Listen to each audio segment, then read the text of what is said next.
I'm currently holding a weapon that can do 2,352 damage in one hit, which is better than any sword in Breath of the Wild. But how do you make such a ridiculously good weapon? Well, it turns out that you don't actually need rare items to make things like this. The biggest secret is actually about their effects. So today I'm going to show you some of the best ways to use them, and later on I'll tell you how I managed to get that sword I showed you at the start.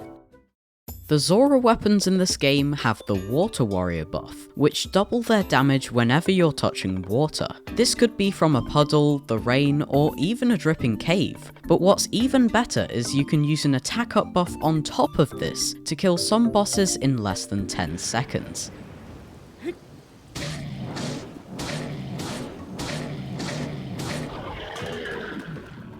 The weapon number will glow green and show this effect when this is active too, so whenever it's raining I'd really recommend using Azora weapon.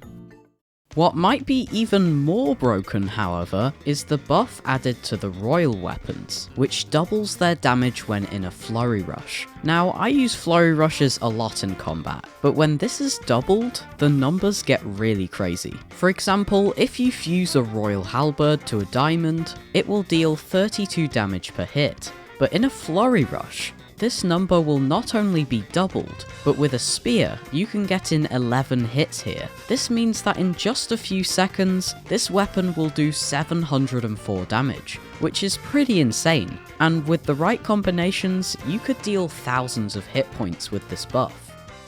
The final buff I'm going to show you in this video, however, is one of the most interesting, and that's the ones you get with Sonai weapons. Fusing a Sonai weapon with any other Sonai object will give it 10 extra damage. You fight a lot of constructs in this game, so making their parts more useful along with other things is a really nice addition.